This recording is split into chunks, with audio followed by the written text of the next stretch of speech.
The Jurel and Jadeja show in Ahmedabad as India pile on the runs and the misery. 448 for 5, a lead already touching 300. Akash Chopra joins us on ESPN Cricinfo Matchday. First time since 2018 that India have had 3 centurions in an innings at home. This Wow. new generation is really liking the turnaround of pitches that they've seen, be it in England and now at home. Yeah, that's true. Actually, England more so because you didn't expect these kind of surfaces. The typical English surfaces were missing from Headingley till the Oval. But so that was commendable. This one, of course, the pitch is slightly on the better side, and the bowling is really inferior. So it's the combination of the two which has actually yielded the result that we are seeing currently. The opposition has already almost surrendered. They're just waiting for the team to either get bowled out eventually or declare. They don't seem to have the skills or the penetration to really go through the Indian batting order on their own. When should India declare is a question I'm interested to ask you, but we'll hold that thought for the end of this clip. Let's start with the batting stars of the day, and why not start with Dhruv Jurel? A maiden test 100. It's not like India were under pressure, but at No. 218 for 4 was perhaps the only occasion where West Indies could have sensed, all right, is there an opportunity to limit the damage? Thoughts on Jurel's knock? Now, fair play, actually. I mean, you don't want to lose 2 wickets back to back because that opens the door. So a partnership is required. That is what Dhruv Jurel did. And Dhruv Jurel is also someone who's not played a lot of first class cricket. He scored a double century long time ago, 3 years ago against Nagaland. He scored his second first class century last month against the Australian A side. So he's been scoring the runs, but not centuries. His selection was inspired at the time it happened. Rahul Dravid, Rohit Sharma, Ajit Agarkar combined, they figured out that this guy has what it takes to succeed. It was more like a gut feel, not backed by performances till that point in time. So they invested in him, and he's been scoring the runs wherever he's played. India A, 7 games, 750s plus a century. So that means whenever he's on those shadow tours, he's taking them seriously, he's scoring the runs. Because being Dhruv Jurel isn't easy when you know that no matter what I do, I'm going to set out the moment Rishabh Pant is available. Even today, that might be a thought. Full marks to the way he has batted. Never looked like that he's playing a test match in somebody's absence. It felt that he belonged.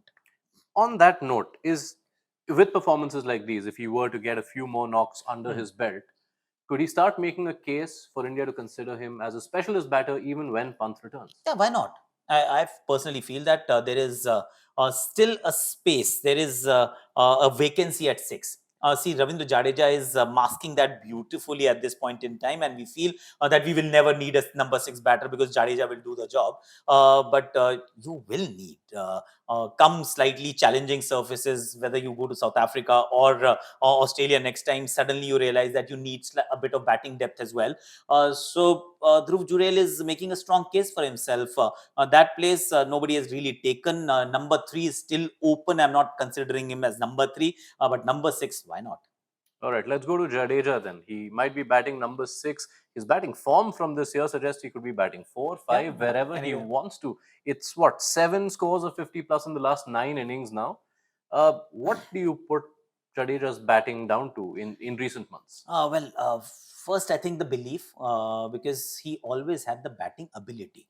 Anybody who scored the number of runs, the amount of centuries that he has at first class level, that means you have the ability to score runs. What was lacking right at the beginning, at the highest level, especially in the longer format, was the belief in your own abilities, and therefore you felt that the moment there was a proper fast bowler, bowling bouncers, pushing him a little, he would choose not the right shots for the moment. But that changed. Now he bats higher up the order. There is more responsibility. He starts thinking like a batter, and his game against fast bowling has improved. Like it is gone like improved leaps and bounds. If you were to see whether it's in Australia or in England, spin was never a problem. Now he bats as if yes, you're right. He could bat at four. I mean, he's scoring those many runs.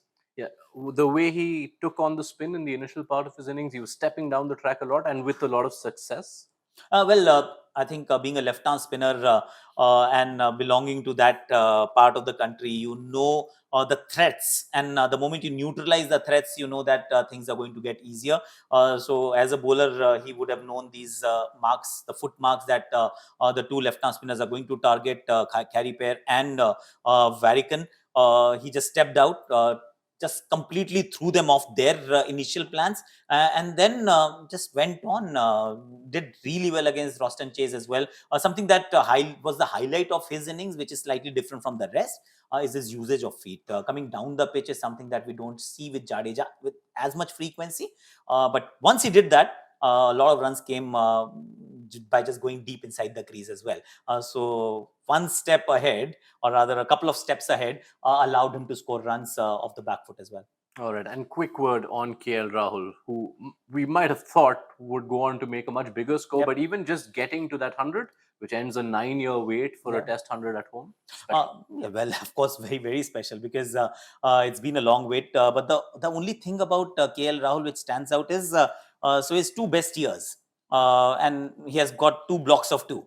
So 16 and 17, where he scored that century, 199. 17, 2017 was also a good year for him as a batter. One of his most productive years in terms of runs.